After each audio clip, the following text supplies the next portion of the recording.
Hello friends, Radhe Radhe. आप सभी लोग कैसे हैं? आशा करती हूँ कि भगवान जी की कृपा से आप सभी लोग अच्छे होंगे, स्वस्थ होंगे, मस्त होंगे। तो आज हम आप सभी को इंदिरा एकादशी की ढेरों सारी शुभकामनाएं देती हूँ मित्रों। और आप सभी को यही आज की वीडियो में बताने वाली हूँ कि एकादशी का पर्व कब पड़ रहा है और किस तिथि को प्रारंभ हो रही है एकादशी और कब समाप्त हो रही है और पारण का शुभ मुहूर्त क्या है, तो आप सभी को इस वीडियो में बताएंगे। तो बिना क्लिक किए हुए हमारे वीडियो पर बने रहिए आप सभी, ताकि आप सभी के सारे डाउट्स क्लियर हो जाएं। तो चलिए वीडियो को शुरू करते हैं। तो इस दिन हमें मित्रों ये एकादशी की तिथि जो है वो 27 तारीख दोपहर 1:20 से प्रारंभ हो रही है और 28 तारीख दिन शनिवार दोपहर 2:50 पर समाप्त हो रही है।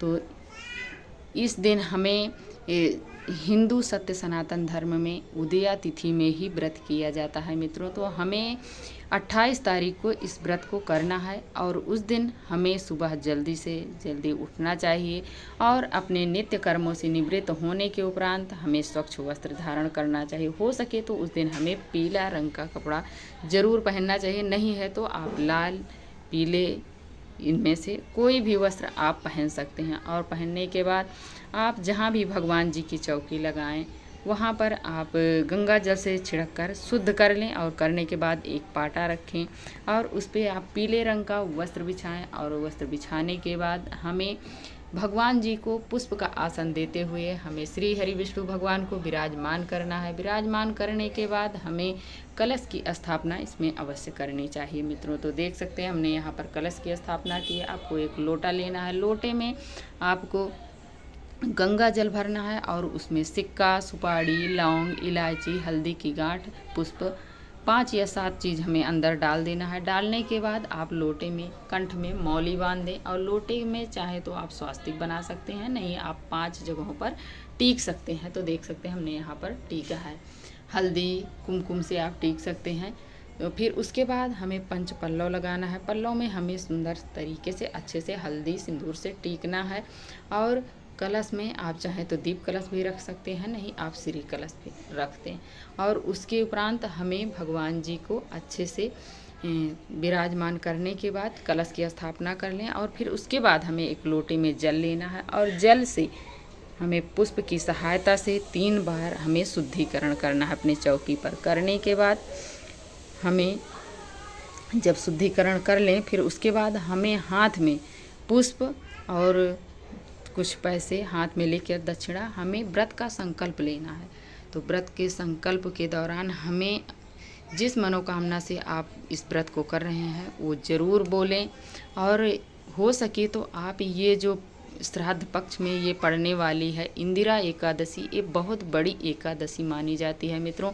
और इस एकादशी का व्रत करके यदि आप अपने पितरों को इसे दान कर दें तो कई गुना बढ़कर हमें फल मिलता है और हमारे पितृ जो होते हैं वो प्रसन्न होकर हमें कई गुना बढ़कर हमें उसका आशीर्वाद देते हैं। तो हमें इस व्रत को मित्रों ज़रूर करना चाहिए और संकल्प लेकर हमें फिर जो हाथ में पुष्प लिए हैं उसको भगवान जी के चरणों में छोड़ दें। फिर इसके बाद आप भगवान जी को वस्त्र स्वरूप कलावा समर्पित करें या वस्त्र लिए हों वस्त्र समर्पित करें। फिर उसके बाद हमें पीले चंदन से या हल्दी से आपको तिलक करना है भगवान जी को। फिर आप पुष्प चढ़ाएं और भगवान जी के चरणों में हमें तुलसी अवश्य चढ़ानी चाहिए मित्रों। और तुलसी का ये भी महत्व है कि हमें एकादशी के दिन और संडे और मंगलवार को हमें नहीं तोड़नी चाहिए। हमें एक दिन के पहले ही इसका ध्यान रखना चाहिए कि तोड़ के हम रख लें घर में। और इसके बाद हमें कलश में भी हम पुष्प समर्पित करें। और इसके बाद भगवान जी को आप जो भी भोग प्रसाद लगाएं उसमें आप तुलसी दल ज़रूर डालें, ताकि हमारे श्री हरि विष्णु भगवान जो हैं वो बिना तुलसी दल के भोग नहीं ग्रहण करते हैं मित्रों। तो आप सब ज़रूर देख लें और इसी विधि विधान पूर्वक आपको करना है। तो भोग में डाल दें और जल में भी डाल दें। जल हमें अवश्य रखना चाहिए और भगवान जी को जो भी आपके पास अवेलेबल हो ऋतुफल, वो ऋतुफल भी भगवान जी को समर्पित करें। और इसके बाद हमें धूप दीप भगवान जी को ज़रूर दिखाना चाहिए। और पूजा में रही कमियों के लिए हमें दान दक्षिणा, जो हमारे श्रद्धा भाव हो, वो हम ज़रूर दक्षिणा रखें। और इस दिन कहते हैं कि यदि आप अपने घर पर ब्राह्मण ब्राह्मणी बुलाकर यदि भोजन ग्रहण कराएं और उन्हें प्रेम पूर्वक आप दक्षिणा दें। यदि कहते हैं कि इस व्रत में जिसके पितर एक्सपायर हुए हैं, यदि अकाल मृत्यु हो या कोई सुहागन औरत है एक्सपायर हुई है, तो हमें उस दिन ब्राह्मणी को ज़रूर बुलाना चाहिए और उसे सुहाग की जो आपके सामर्थ्य के अनुसार हो वो उन्हें भोजन ग्रहण कराएं और दक्षिणा दें। और सुहाग की कुछ सामग्री हमें ज़रूर उन्हें दान देना चाहिए। इससे हमारे पितृ जो होते हैं वो प्रसन्न भी होते हैं। और कहते हैं इस व्रत को करने से, इंदिरा एकादशी को करने से, जो पितृपक्ष में पड़ती है, इसका नाम इंदिरा एकादशी है। और इस व्रत को करने से हमारे 7 पीढ़ी के जो पितर होते हैं वो इससे कहते हैं प्रसन्न हो जाते हैं। और उन्हें ये दान यदि आप दे देते हैं तो वो मोक्ष को प्राप्त हो जाते हैं। तो हमें इस व्रत को मित्रों ज़रूर करना चाहिए, अनिवार्य है। इस व्रत को आप ज़रूर करें।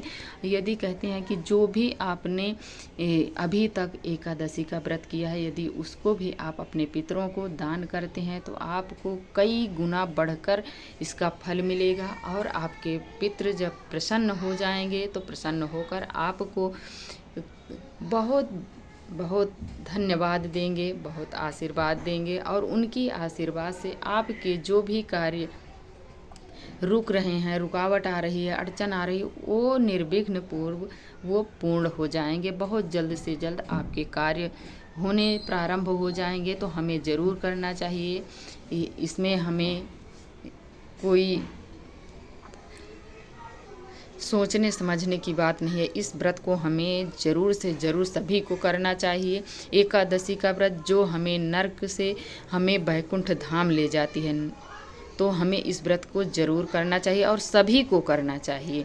और जब हम व्रत कर लें तो कहते हैं कि इस व्रत के दौरान हमें निंदा, चोरी, चुगली हमें बिल्कुल नहीं करनी चाहिए। मित्रों, इसका हमें विशेष ध्यान रखना चाहिए। आपके व्रत में खंडन होगा और आपके व्रत का आपको पूर्ण फल भी नहीं मिलेगा। तो इसे हमें विशेष ध्यान रखना चाहिए।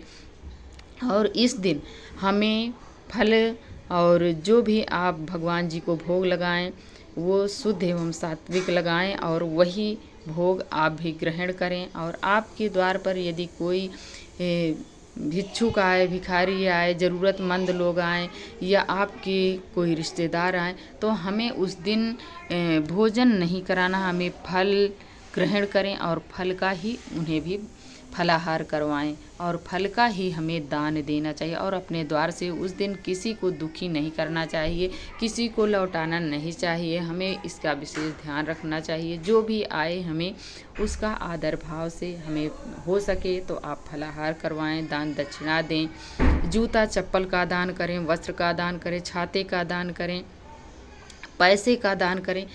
उस दिन हमें अन्न का दान नहीं करना है बस। और ये सब करने से हमारे पितृ अति प्रसन्न होते हैं मित्रों, और हमें वो प्रसन्न होकर बहुत सारे आशीर्वाद देते हैं। उनके आशीर्वाद से हमारे सारे कार्य संपन्न होते हैं। उनके रुष्ट होने से हमारे घर में बहुत बड़े बड़े संकट आते हैं, बहुत बीमारियां आती हैं, शादी विवाह रुक जाते हैं, संतान वृद्धि भी रुक जाती है। तो हमें पितरों को अति प्रसन्न करना चाहिए। उनके लिए हमें कुछ ना कुछ पुनीत कार्य जरूर करना चाहिए मित्रों। अब आपको बता दें कि पारण का शुभ मुहूर्त क्या है। पूजा पाठ करने के बाद विधि विधान पूर्वक धूप दीप दिखाकर हमें हाथ जोड़कर भगवान जी से यही क्षमा याचना करनी चाहिए कि हे प्रभु, मेरे जो व्रत का फल है हमारे पितरों को मिले और वो तृप्त होएं। और मैं हाथ जोड़कर यही क्षमा याचना करती हूँ, जो भी मेरे पूजा पाठ में त्रुटि हुई हो, गलती हुई हो, उसे आप क्षमा करें। और पारण का शुभ मुहूर्त मित्रों सुबह 6:12 से लेकर 8:35 तक है। तो हमें द्वादशी में ही पारण हमेशा करना चाहिए मित्रों, ताकि आपको व्रत का पूर्ण फल मिले। तो हमें इसका ध्यान रखना चाहिए। और इसके पारण से पहले हमें अग्रासन जिसको बोलते हैं, हो सके तो आप अगर गैया मैया हैं आस पड़ोस में तो आप उन्हें ज़रूर खिलाएं, खिलाकर ही हमें भोजन ग्रहण करना चाहिए। और नहीं है तो हमें सीधा निकालना चाहिए, सीधा निकाल कर ही हमें पारण करना चाहिए। तो इसका हमें मित्रों विशेष ध्यान रखना चाहिए, ध्यान में रखते हुए ये कार्य हमें करना चाहिए। और आज की वीडियो मित्रों यहीं तक है। यदि आज अभी तक हमारे चैनल को आप सभी लाइक सब्सक्राइब नहीं किया है, बेल आइकन को प्रेस नहीं किया है, तो ज़रूर करें मित्रों। आपके एक लाइक से हमें बहुत हिम्मत और प्रेरणा मिलती है और हमें भी बहुत प्रसन्नता मिलती है कि चलो देख तो रहे हैं लोग और हमें लाइक भी कर रहे हैं। तो हम भी समय निकाल कर मेहनत करते हैं मित्रों, तो हमें ज़रूर करना चाहिए लाइक और बेल आइकन को ज़रूर प्रेस कर दें। वीडियो को देखने के लिए बहुत बहुत धन्यवाद मित्रों। राधे राधे। जय श्री कृष्णा। जय श्रीमन नारायण भगवान की जय।